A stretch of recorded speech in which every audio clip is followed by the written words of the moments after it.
yang juga menjelaskan soal teknis Sirekap. Bolak-balik lagi masih bahas Sirekap nih Bung Ferry. Tadi kita sudah menghitung lebih dari 3 jam. Ini sudah mau 4 jam masih bahas Sirekap juga.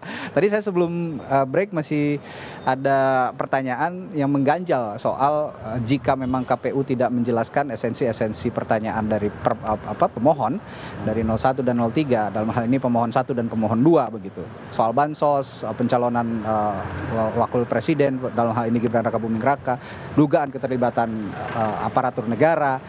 Ya, tadi saya sudah tanya soal implikasi, tapi apakah ini menjadi penilaian khusus jika memang KPU tidak menjelaskan dan akhirnya mahkamah memberikan keuntungan juga untuk pemohon?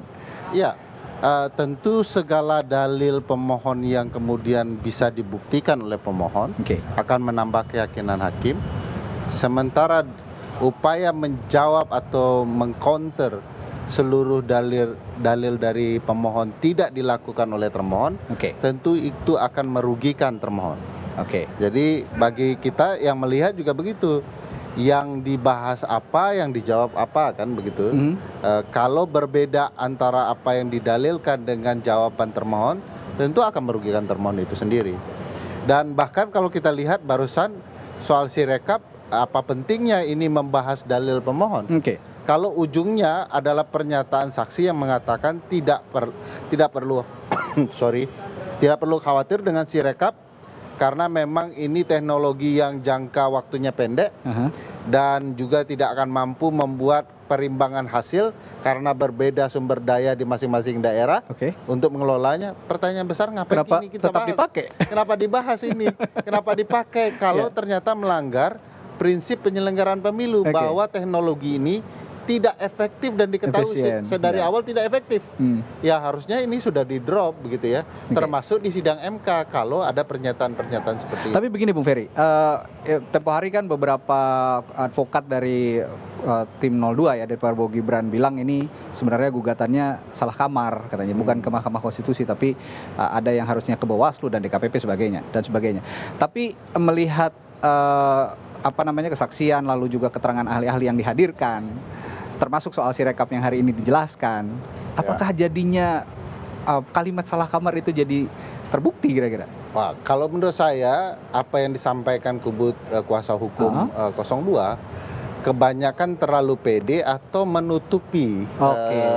Ini bagian dari strategi ya. Bagian dari strategi. Karena kalau kita lihat misalnya kalau ini soal TSM yang mereka permasalahkan harusnya ke Bawaslu. Satu, secara undang-undang tidak ada satupun ketentuan undang-undang yang melarang Mahkamah Konstitusi membahas yang sudah dibahas oleh Bawaslu atau belum dibahas. Kedua, yang nyiptain konsep kecurangan pemilu dibongkar dengan TSM siapa emangnya? Bukankah itu Mahkamah Konstitusi? Iya, sebelumnya Mahkamah Konstitusi. MK pula yang dilarang untuk ini. Yang ketiga yang penting bagi saya di dalam proses persidangan ini perlu dibongkar oleh Mahkamah Konstitusi adalah kesadaran pemohon Capres 01 dan Capres 02 serta publik bahwa keterlibatan penyelenggara dalam kecurangan.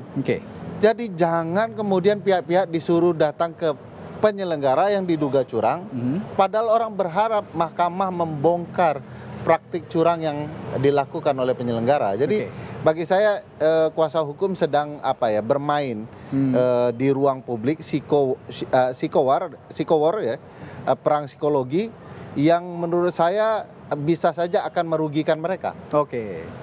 Kalau kemudian tidak fokus kepada hal-hal yang lebih penting untuk dibantah. This is Rodrigo.